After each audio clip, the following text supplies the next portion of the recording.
Hello there, and welcome to another edition of the Husker Online Show. Sean Callahan, Steve Sipple, Robin Washad, as there is never a dull day of covering the Huskers in Lincoln, Nebraska. And we're going to get into that as there's a lot of movement, a lot of discussion about some of the staff things. It's begun this week on the bye. But before we get into that, Husker Online Show brought to you by our title sponsor, StayHome.Care. Your home, our care. Get accessible and personalized care in the comfort of your own home, whether it's helping with daily tasks like cleaning, laundry, meal preparation, offering medication reminders, or even assisting with your personal errands. They're here to make your life easier. They serve Lincoln, Omaha, all around Nebraska. StayHome.Care is proud to announce they also received the prestigious Home Healthcare Service Award for the second year in a row. It's never too early. Maybe you just want to have a phone call with them, talk about the services they provide, because you might have a family member, a parent, a brother, an uncle, an aunt that might need their assistance. Call them at 402-205-2233. That's 402-205-2233, or check them out at StayHome.Care. Our heart is with you because we put our heart in everything we do. Your home, our care. StayHome.Care. Okay, let's get into it.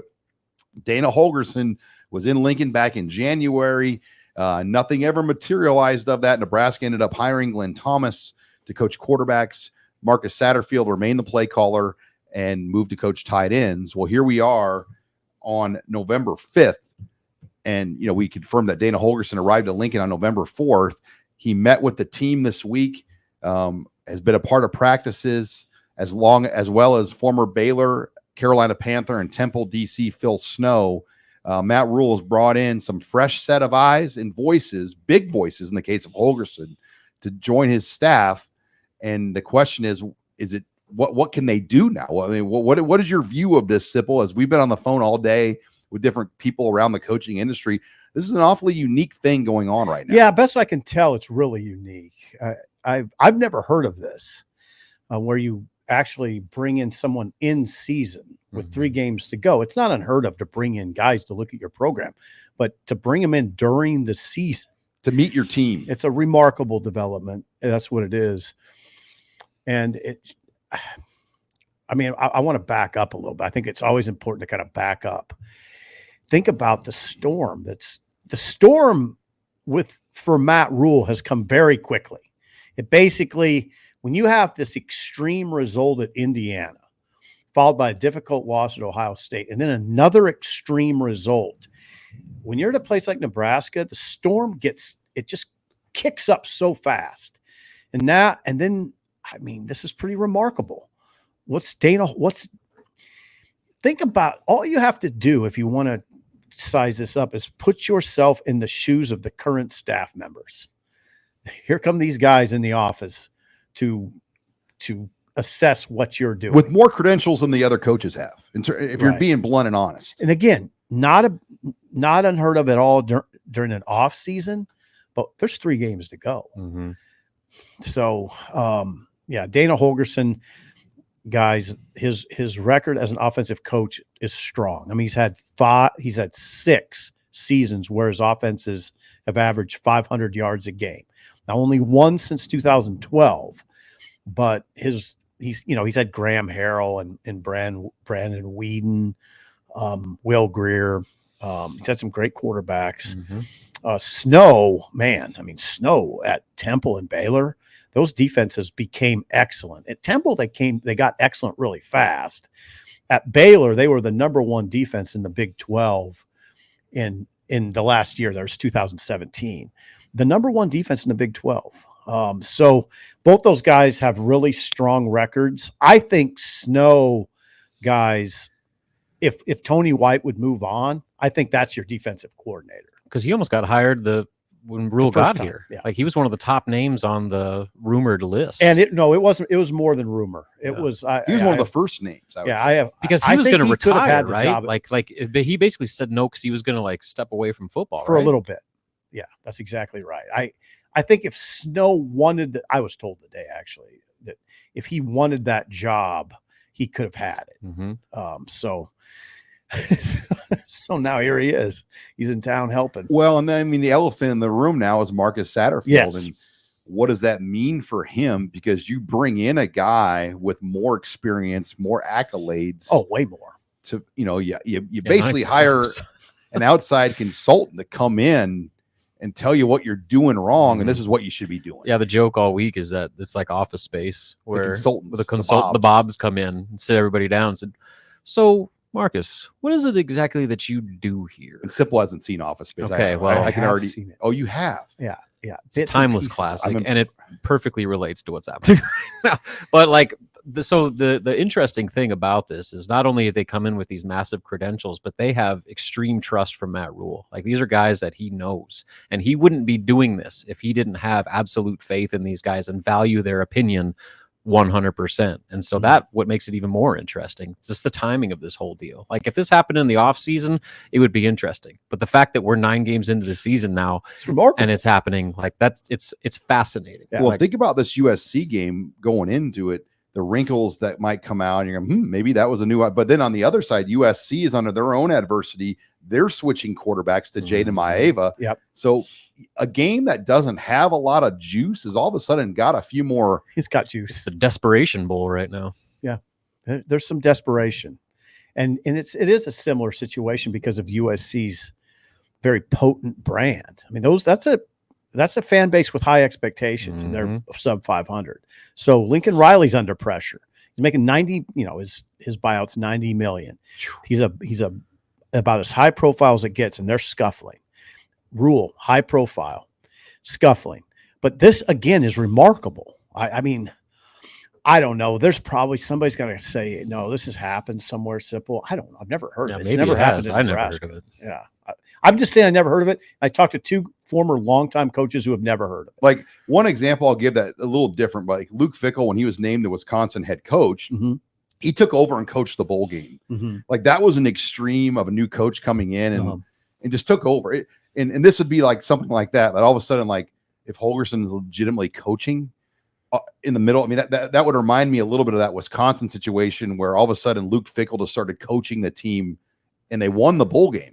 Right. Now, here's what we got to ask ourselves. What would Rule say? What is he going to say? What are the parameters that Holgorsen's operating under? I mean, that's what I want to know, because we don't know that. We don't know what parameters. Is he just up there and is he helping a little bit? Or could he have a headset? He doesn't strike me as a guy that's going to be Matt Lubick, just sitting back and being quiet. Like, is there any? Now, I'm going to ask a question that we should know. Are there any rules that would prohibit him from wearing a headset? It's 19 headsets, or whatever, 18 or 19. You can give those to who you want. There's tablets and headset rules, and he can be given a headset and a tablet. I mean, there's other questions. How quickly can he familiarize himself with the personnel? Or has he been? I think he has. Well, and the fact that he's already been here. I mean, he's seen the team. Yeah. Like, he's already got a pretty good look, and I'm sure he's kept tabs on him. So now, is it pretty obvious what this means for Marcus Satterfield? I think, if you're if you're just being real about what's going on here, historically bad offensive performance with an elite 5-star quarterback. Yeah. You think about the high point, 28-0 against Colorado at halftime to where it's at now, 18 points a game in Big Ten play. Yeah. Rule hired a guy in Satterfield that's never had a top 40 offense. That's 40's as high as it's been for Satterfield. And that was at South Carolina when they went on that heater late, right? 2022 when he had Spencer Rattler. They're averaging like 50 points a game over the last 3. Just skew the numbers a little bit. Right. It only finished 40th nationally, so it wasn't a juggernaut, but that's as good as he's ever been. And it caught up. Now, I don't know. It's possible Rule saw something in Satterfield that we didn't see. Maybe he saw a guy evolving in his late 40s as someone who would hit his stride in his 50s. I'm really reaching at this point because he's never really had good offenses. Well, it's not like we got to be very transparent. It's not like we called it out very much. I didn't. I also think Rule, when he first built his staff, it was challenging to get all the guys here he initially wanted. Yeah, and we did establish that he had to Satterfield wasn't his number one choice. He had to move around. Maybe Satterfield was always going to be on the staff, but there were other ideas that he wanted to bring in on his staff as an OC. and a play and call. coaches. Yeah. And, I think on just coming from the NFL so abruptly like he did, there were some challenges to kind of build that first staff. Boy, this is amazing. I mean, what we're talking about is a startling development. The monster. One thing I told somebody, the monster has ate a lot of good men at Nebraska. I mean, a lot of people that you never thought would fall to the monster. Scott Frost. I mean, it is tough. I mean, it's a tough place. The pressures here are real, and you can't deny it. You guys saw it, right, yesterday with Rule. I mean, I saw a man under pressure at Monday's press conference, in Matt Rule's weekly press conference. I don't mind that. I've seen coaches at Nebraska that seemed okay with things were going bad. Rule, I respect the fact that it's not okay, and he's trying to do something about it and get this team to a bowl game. That part of it, that makes sense to me. It was a little concerning just in the sense that it was the first time he showed admittance that the current direction of what they're doing wasn't working. Right. But at the same time, it showed optimism that he was willing to make massive changes, with this week's developments being the case in point. Good point. He said, hey, Sean, this is important.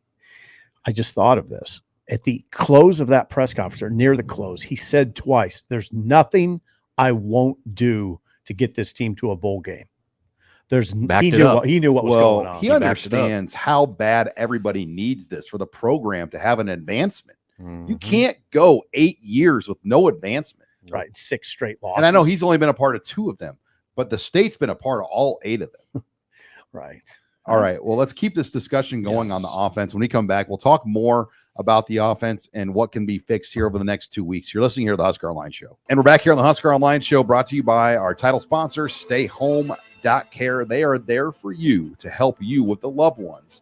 It's never too early to call and ask questions about help. They are there to provide simple tasks like cooking, cleaning, picking up prescriptions, getting rides to doctor's appointments. Give them a call at 402-205-2233. Thanks to StayHome.Care for being our title sponsor. We're also brought to you by Stephen M. Sipple's new best friend, Mando.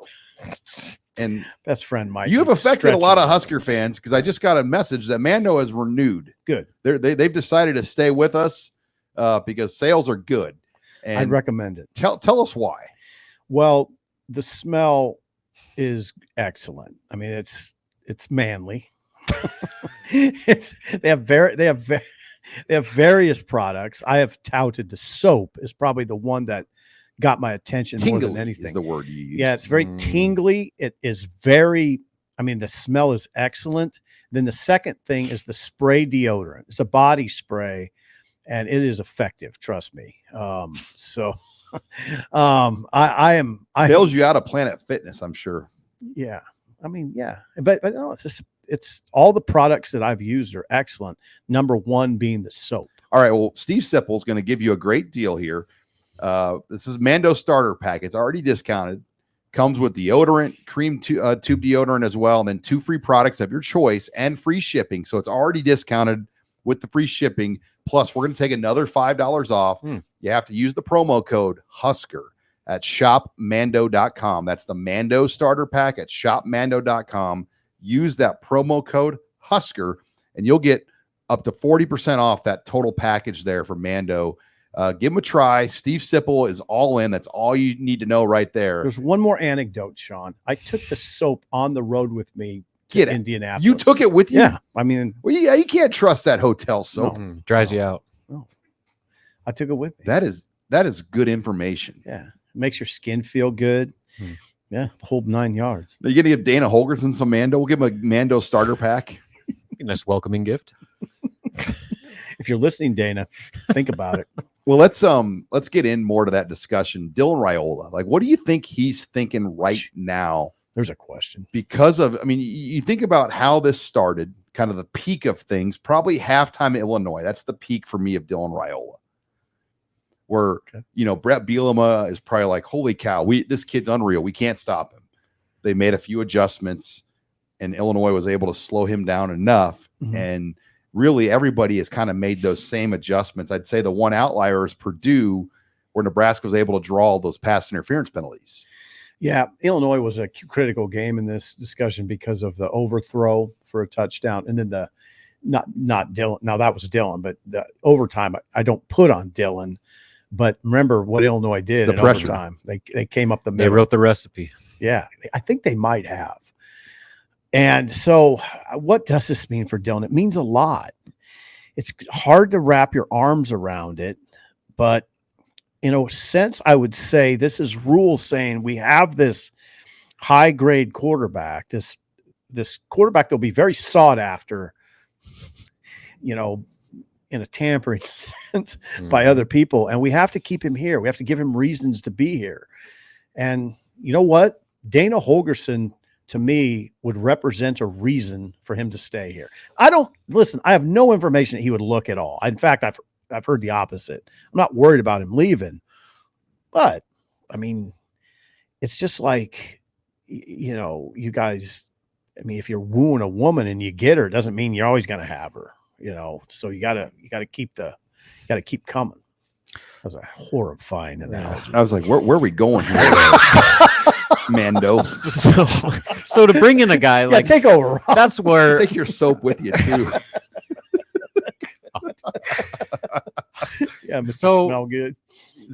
bringing in a guy like Dana Holgorsen Yes, is effective because of the fact that he has developed multiple NFL quarterbacks. Maybe not like elite tier NFL quarterbacks, but guys that put up a ton of yards, a ton of numbers, and got drafted into the NFL. Yeah. So like when you're looking at Yes. why would Dylan Raiola want to stay here? Well, look at this. You could work under this guy in an offense that is proven and has been proven at multiple stops, and he's produced multiple quarterbacks to get to the level that Dylan wants to get to. So, extreme times call for extreme measures. I think this is one. Has Dana, though, when you look at it, has he ever worked at a place like this? I mean, West Virginia has its own microscope. I get it.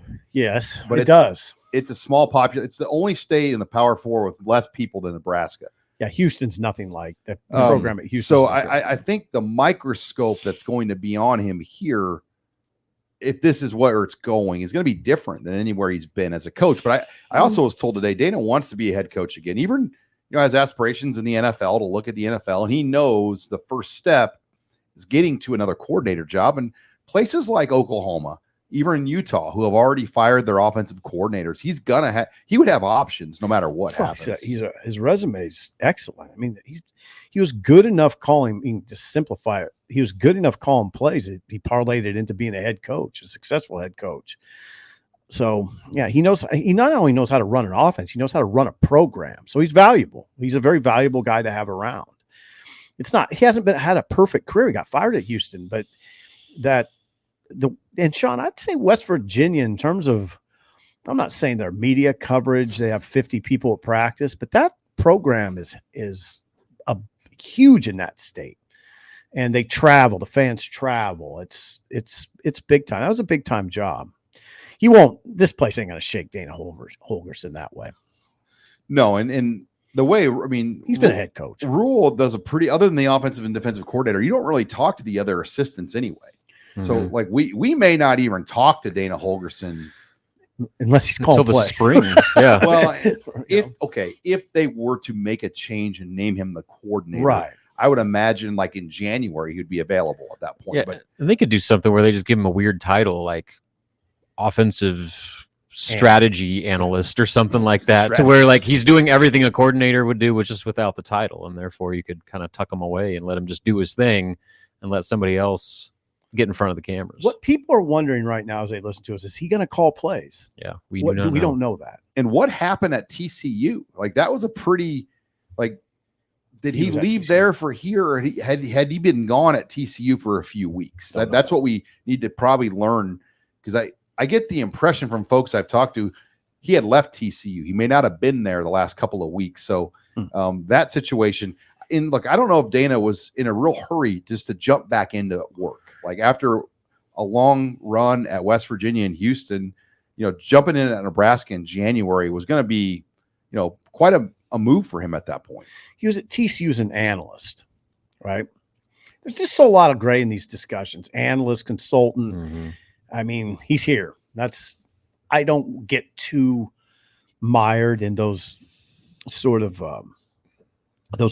kind of minutia, he's here. He's helping. That's what I need to know today. Now, as we go on, we'll learn more. I just have a hard time thinking that a guy of that stature is coming here just to observe and like chime in with helpful hints. Right. No, I agree. And if he is, I guess great for Rule doing that. But like, it seems like he would need a little bit more incentive to make that move. And where will he be at Southern California? Will he be stashed in the box somewhere? I can't imagine he'll be visibly on the sidelines. I would guess he'll be up. Okay. But right now, Satterfield's up, and I believe Garrett McGuire's up too. Yeah. There's a lot of guys up there. If you saw the other day with them parading into the box, there's a lot of coaches in the box at Nebraska.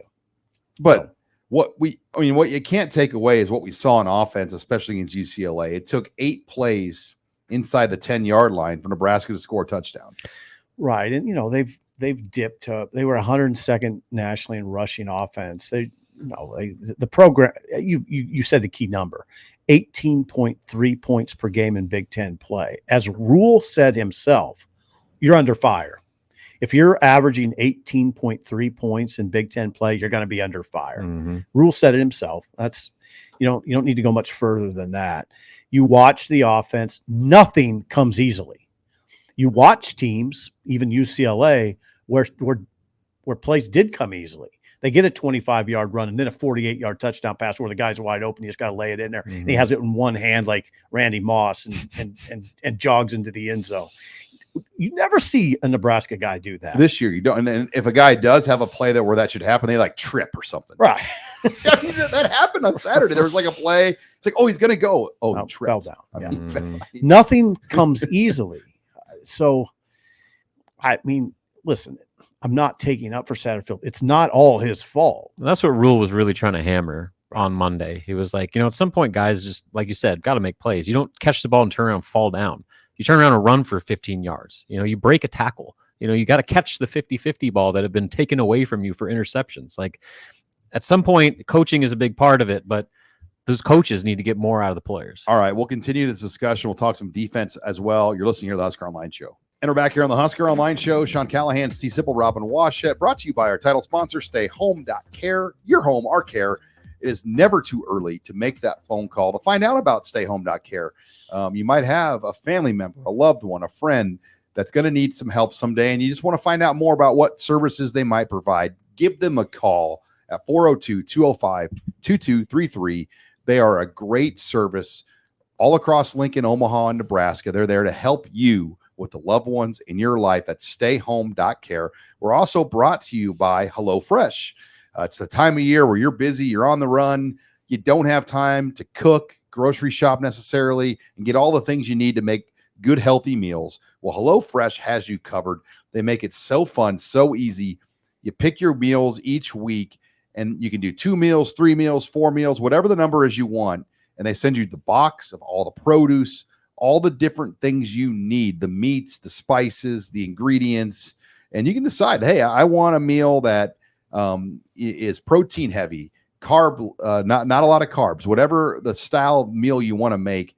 They have the option for you. And my family's had a lot of fun with it. My daughters enjoy getting the box and opening the box and seeing what we're going to make when this HelloFresh boxes come to our house. And we've got a great deal right now for the Husker Online listeners. We're going to give you 10 free meals at HelloFresh.com/freehusker. That's going to be applied over 7 boxes for new subscribers only, and it varies by plan. That's 10 free HelloFresh meals. Just go to HelloFresh.com/freehusker to take advantage of this. HelloFresh is America's #1 meal kit. Thank you to HelloFresh for sponsoring us here on the Husker Online Show. Let's talk defense, guys, because that is maybe the bigger mystery of all this. The biggest mystery of all this, when you look, Sip, at the way Nebraska played, the defense was on the field for 14 and a half of the first 16 minutes of the UCLA game. Yes, Nebraska's offense went 3 and out, but the defense was on the field for then 14 and a half of the first 16 of the game. I don't know if I've ever seen a time of possession like that to open a game at Memorial Stadium. And it came on the heels of a strong defensive performance, a very strong defensive performance at Ohio State. that performance was preceded by a complete meltdown by the defense. So this isn't the first time the defense has failed in a pretty epic way. And so here's Phil Snow. Here's 68-year-old Phil Snow, who has a deep background with Rule. And as I mentioned earlier, Phil Snow was responsible for excellent defenses at both Temple and Baylor. The number one defense in the Big 12 at Baylor in 2017. And at Temple, I mean, they allowed 17.5 points per game in 2014. And then that was a 6-6 season, I believe. And then they got to 10-3 in their last year there. The defense was a big part of that, obviously. So here's a veteran who's respected in the industry, and as a guy that Rule, I mean, would have probably hired as his defensive coordinator originally. So again, as we touched on earlier, now maybe Rule would push back on this. I'll be interested to hear what he says. It can't be comfortable for the defensive staff to have this. I wouldn't think, not during the season. Now, maybe Matt, met with the guys and said, "This is what I'm doing. Just embrace it." I don't know. I just would love to know what that dynamic's like. Especially just the history that they have and the fact that he's been Rule's defensive coordinator for 10 years. Yes, I mean, over 3 different stops, right, and had a lot of success, like you said. And so, I mean, this isn't just like some guy, kind of like Holgorsen with the offense. Like, he carries some weight when he enters that room, and what he says, Rule's going to listen to. And so, like, if there's any conflicting opinions about what the current staff wants to do and what Phil Snow says, how's Rule going to receive that? How do you handle it? Yeah. I know whose voice is going to be louder in those meetings. Well, Rob Dvorak has familiarity with Phil Snow. Mm-hmm. I mean, I think he played for him, if I'm not mistaken, at Temple. Right. Now, here's the thing.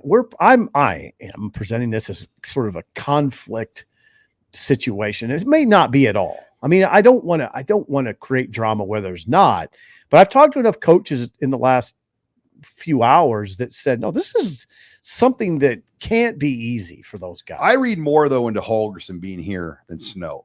Yeah. Because I do believe Tony White has a pretty good handle on things, and we've seen it. I mean, he shut down Ohio State. He shut down Monongai. Right. He's done some really good things as a coach, but we can't really figure out why do they have these lapses where the third down defense, the 50-50 ball coverage, things that just shouldn't be happening are happening where, it's 3rd and 12. You should get off the field. And Nebraska's not winning those situations. No, they're not. And there's a lot of it, too, is just like the roller coaster of just intensity, like the flying to the football and the missed tackles, the energy that you see against Ohio State, that you see against Colorado, and then pair that with what you saw against Indiana and UCLA. They look like two completely different defenses. And so that's, again, like, that's on the coaches. Like, you got to get your guys locked in. You cannot have these EKG, as Tim Miles used to say, where you're up and down, up and down, up and down every single week, and you never know what unit's going to show up per game.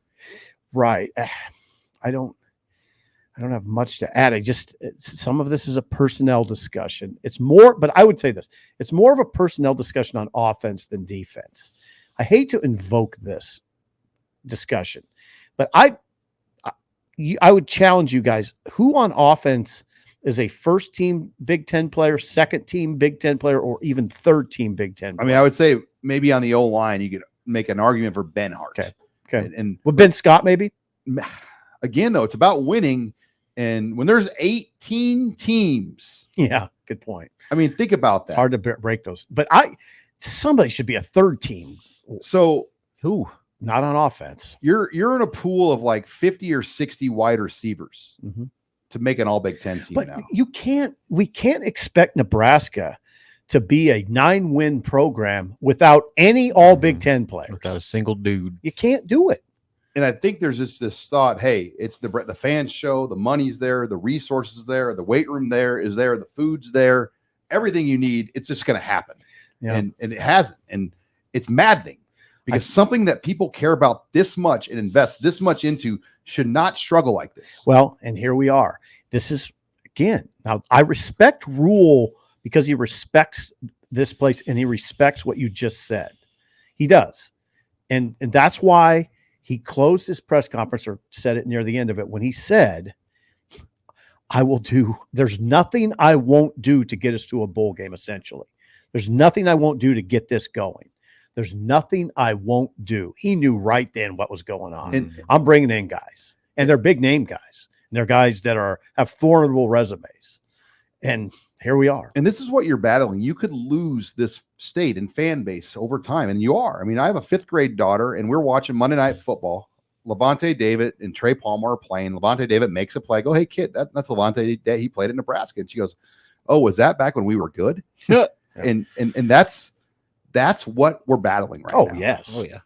Yeah, I mentioned on the post-game show, I had trouble even giving away tickets, really good tickets, because people are like, nah, I'd rather spend my Saturday doing something else. It's a real phenomenon, too. And then you see like a former, I'm not going to name his name, but a former player like criticizing the fans on Twitter. Look, when the defense is on the field for 14 and a half of the first 16 minutes, what do you expect people to do? That was a tone-deaf situation right there. Hoot and holler? No, the fans that complain have every right to. They spend a lot of money, a lot of energy, a lot of emotional energy, a lot of physical energy. They pour so much into it, and they're not getting enough back. Oh, it's a discussion. And Rule again is cognizant of all of it. He's well aware of that, which again, that's encouraging. Yeah. Let's bring in Abby Barmore next. We'll take your questions in the mailbag. You're listening here to the Husker Online Show. We're back here on the Husker Online Show. Sean Callahan, Steve Sipple, Robin Washington, Abby Barmore. We're going to get in the mailbag. We're brought to you by our title sponsor, StayHome.Care. They're there for you to help the loved ones in your life. Give them a call. Check them out. It's never too early to ask the questions when it comes to helping the loved ones in your life at 402-205-2233. Also brought to you by Tavern 180. And looking for a place to go get a good steak over the bye weekend, go to Tavern 180. They will have you covered. They've got prime ribeye on their menu, Wagyu, filet mignon, elite appetizers, you name it. They are in cocktails, drinks. The dry ice cocktails, they bubble up, the little smoke come up. Yeah. Dry ice cube in there. Looks like a bubbling cauldron of goodness. And they on the weekends they have brunch and breakfast as well. Their Omaha location has breakfast 7 days a week. So if you're in West Omaha by Village Point, go in there, have breakfast. But in Lincoln, they have brunch at 10 a.m. On the weekends, and it's kind of a hot spot to go for brunch after church. Go in there, get a good brunch meal after a Husker game on Sunday. But check them out. Tavern 180, 30th and Yankee Hill Road. You're going to get an excellent steak, great drinks, great service, great location. Thanks to Tavern 180 for sponsoring us here on the Husker Online Show. All right, Abby Barmore, let's bring it. What do you got? Okay, first one. What is your confidence level that Nebraska will win one more game? I think they'll pull something out. I think they will. I mean, I think they get one of these games, probably Wisconsin, if you're being realistic. I mean, I think USC is going to be challenging. But this team is it's so unpredictable, guys. Mm-hmm. I'll tell you what, God, I hate it when I do. I kind of hate it when I do this, but it's hard for me to answer those sort of questions unless I was in that building. I'd like to know what that building's like right now. I'd like the temperature of the building, what the attitudes are like. Is the team together? Is what I'm getting at. Mm-hmm. Is it staying together?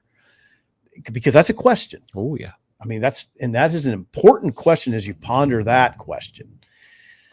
I think they could get one. God, it's disappointing though to say that. Just 1, 6 and 6. Is that what we're looking at? 1-5 down the stretch. Yeah, it's really disappointing. Yeah, I'd say for me it's the lowest it's been all season by far, but I do think that they're going to get it.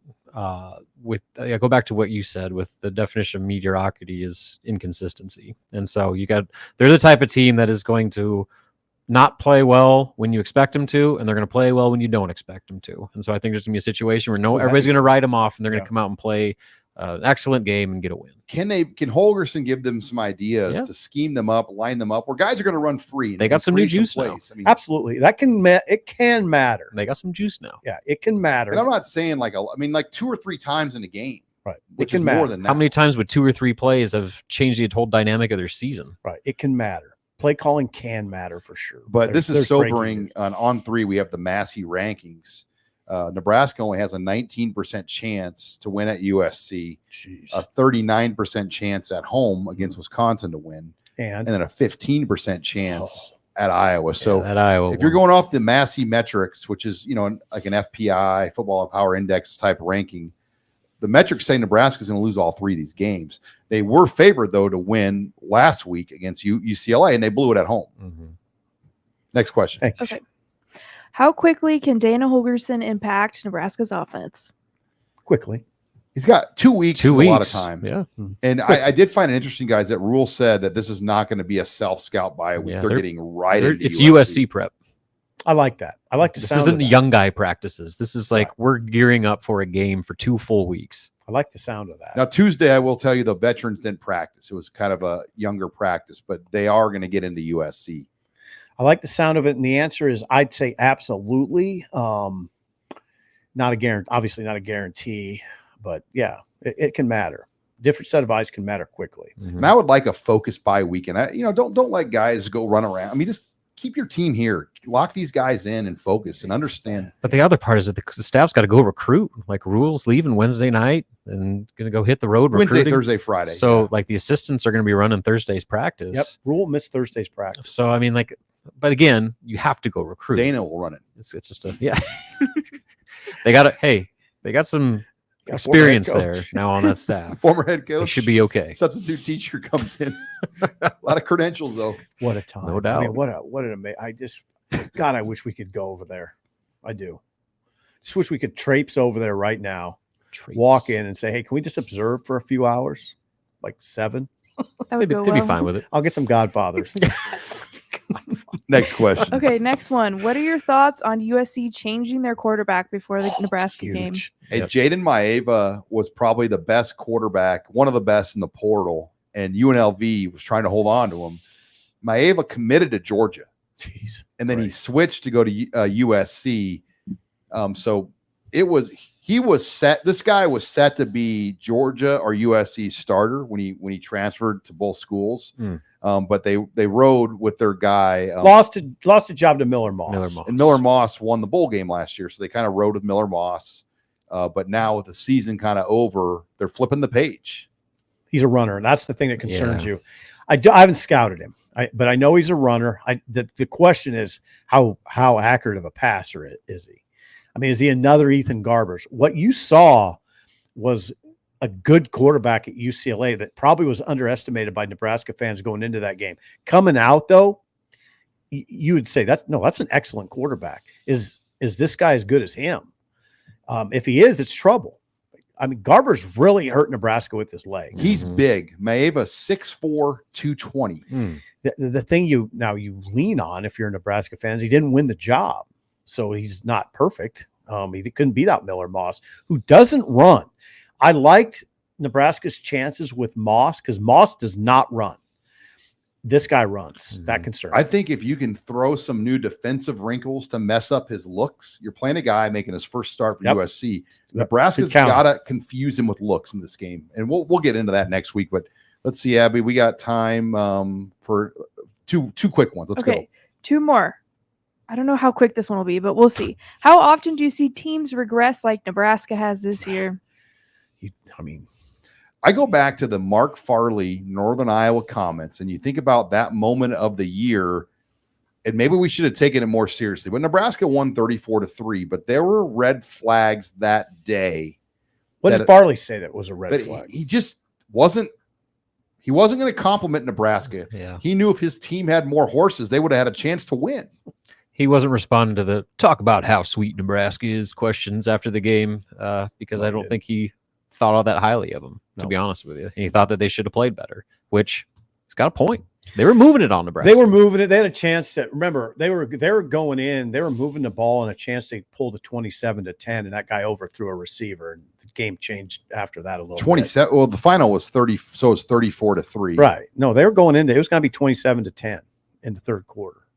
I remember distinctly. And they didn't Nebraska make a late 4th down stop to take? I mean, that was a little more uncomfortable. Like that had a lot of UCLA elements, the way the defense struggled that day in that game. And for reference, that Northern Iowa team is now 2-7 and 0-5 in the Missouri Valley. How often do you see teams regress like Nebraska? As you see it, I mean, and then when you do see it, changes are made a lot of the time. Well, guys, in Purdue, they had 3 kicks blocked. Mhm. If those kicks are run back like a lot of kicks are, different game. Different game. Right. No, this is the reason that Rule showed up on Monday with wearing the concern on his sleeve. And then the reason we found out on Tuesday morning that he made moves is because they're regressing. Well, in Rutgers, they had 2 punts blocked. I mean, the Purdue and Rutgers games are wins, but those easily could have been losses. Easily. And if you don't, Rutgers for sure. One Purdue to a certain extent. It was 0-0 at halftime, Right. and they had 3 kicks blocked. Right. Yeah, it was trouble. It could have been 14-0 at the half. If those balls bounce any different way, you don't have the luxury of waiting to the fourth quarter to finally start getting going. Right. No, that's true. Okay, last question. Final question. Yep. Okay, what are your bye weekend plans? We are going to Kansas City, guys. Again, but we're going to the Chiefs game. That'll be fun. Me and Rob are going to PBA. Yep, we got to Cover work. Nebraska, Bethune-Cookman. Let's go. What day is that? On Saturday? Saturday night, 7 p.m. Chiefs play Sunday at noon, and my daughters and I are going to go. They've never been. It's more fun. Not that Bethune-Cookman won't be a treat. Look, Nebraska just needs to play better. You think so? Yeah, they got to clean some stuff up. This is a good cleanup game. Well, they're gonna. I think this team. There's going to be a lot of that. You know, if we're not going to get into basketball talk, but if they sounds getting Nancy, we're talking hoops. Listen, this team is its best days are down the road. That's my read. Yep, Bryce Williams said it best. If you're at your best right now, you're in trouble. All right, Abby. Enjoy what do you got going, Abby? I'm going to a concert. Got a couple of volleyball. I'm going to Laney Wilson in Omaha. And then a couple of volleyball games Thursday and Saturday night, 9 p.m. and 9:30 p.m. So that's thrilling. Yeah. But wow, that'll be fun. Abby, that's late night. That's real late. Yep. West Coast. Oh my God. Good job. Thanks. Fun. All right. When we come That's back, dedication. we'll talk Big Ten and what to watch this weekend. You're listening to the Husker Online Show. Final segment of the Husker Online Show. Sean Callahan, Steve Sipple, Robin Washut. It's been an eventful show here as we're on the bye week, but no week off here for Nebraska. And before we get into this Big Ten discussion, again, we're brought to you by our title sponsor, StayHome.Care. They are there for you to make sure you can get the help you need for the loved ones in your life. Give them a call. It's never too early to start that discussion, 402-205-2233. We're also brought to you by Vintage Custom Homes. And, you know, we've gotten to know Vintage Custom Homes, the work they do, and they don't just serve the Omaha area. If you're looking to do a build, a remodel, you want to do a barn dominium, an outbuilding, a pool house, larger model, Vintage Custom Homes, they do it all. And they are first class. They don't cut any corners. This is high-end custom work. And they serve customers even in Council Bluffs, Iowa, all the way to Arnold, Nebraska. Check them out on their website at vintagecustomhomesne.com. That's vintagecustomhomesne.com. Check out their work. And if you're looking to build, give them a call. Thanks again to Vintage Custom Homes for sponsoring us here on the Husker Online Show. Okay, let's get into the Big Ten, guys, because another interesting week. Penn State loses at home to Ohio State. That's the big storyline of the week. James Franklin kind of melted down on a fan after that game. Northwestern beats Purdue 26-20. Minnesota bowl eligible, another big story. They're 6-3. PJ Fleck has a chance to maybe be a 7 or 8 win team now as they beat Illinois. Indiana 9-0. They beat Michigan State. Oregon hammers Michigan in the Big House 38-17. Iowa, another big story in this conference, 42-10 winners over Wisconsin. And Washington at home beats USC 26-21. A lot there in week 10 in the Big Ten. Here's what jumps out. Indiana goes to Michigan State and wins and records 15 TFLs, 7 sacks, and Michigan State had minus 24 rushing yards. Okay? And I told myself going into that game, if Indiana's for real, they will hammer Michigan State. They're for real. I did not. Now, Cignetti himself said, I've never had a team do that defensively. Minus 24 rushing yards for Michigan State, 7 sacks by Indiana. The other thing that stands out, think about this. Oregon goes to the Big House and has 304 yards at halftime. At halftime. Now, people thought Michigan's defense was the thing that was still okay. Nope. Oregon put 304 on them at halftime. That's rough. That's a nightmare for Michigan. Yeah, Indiana, they were down 10-0 in that game. 47 straight. Only run off 47 straight. They're real. They are the real deal. And obviously Penn State, Ohio State had the biggest magnitude of anything in the national landscape. For Ohio State to respond after really disappointing performance by their standards against Nebraska, to win that game when all of it was on the line for Penn State, says a lot about them, and then vice versa, says a lot about kind of the direction where Penn State's going. Franklin's feeling the heat. And then Iowa, another one. Iowa Massive. Against Wisconsin rushes for 329 yards. Think about that for a second as a Nebraska fan. Iowa went for 329 on the ground against Wisconsin. Caleb Johnson is not just one of the best running backs in the country. He's one of the best players in college football. Statistically, he's the second best running back in the country. And who is State. Wisconsin now? They had that run against Purdue, Rutgers, Northwestern, 3 lower tier Big Ten teams. They won pretty handily, all 3. But now they've lost 2 in a row to Penn State and Iowa. And now they go to Oregon on November 16th. So I would say Nebraska for that game on November 23rd in Lincoln, they do have timing on their side. I think getting the Badgers at that point on a 3-game losing skid. Yeah. For sure, Sean. I mean, I think that's a break for the Huskers. Oh, God, they got to make it a break. Yeah, they're, as you would say, they're limited. They're limited by quarterback play. They've had injuries at running back. Obviously, they're not great stopping the run. So, yeah, that's a great chance for Nebraska to win that game. That's the best chance. All right, let's get into week 11 because another big week. Obviously, a lot of teams on bye because we're in the double bye week year. So there's just a lot more byes. Next year's a double bye year as well. Iowa, UCLA Friday night game. That's an interesting Friday night game. Really interesting. It's in the Rose Bowl. It's on Fox. Minnesota at Rutgers. Minnesota can get to 7 wins. I mean, who would have thunk that? I mean, that's not me. I mean, as critical as people are of PJ Fleck, what a job he's done. Oh yeah, what a job he's done. That's another example of why it's frustrating for Nebraska fans. They don't have the NIL Nebraska has up there. Nearly the resources. They're getting smoked by a guy that shops at TJ Maxx, and Nebraska's at Nordstrom's and Neiman Marcus. I'm not really familiar with those stores, but we just lost that advertising deal. But it's culture, it's development, and it's how you run your program. And as critical as people want to be about Fleck, they're going to be at 7-8 wins. Yep. On a year where they were picked to win 4. Yep. Purdue at Ohio State, obviously the Buckeyes, big favorites there, 37.5. Michigan at Indiana. That game is in Bloomington on CBS. That's appointment television for Stephen M. Sipple. Well, it's interesting. Yeah. Indiana might just put it to them. Maryland at Oregon.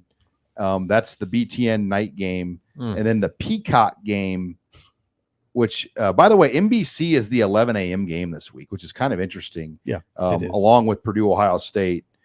The Peacock game is Washington, Penn State, and that's a night game in Happy Valley. It's the whiteout game. A lot of people upset that that's not on NBC, and a lot of people thought that the game last week should have been the whiteout game, but it was big noon kickoff.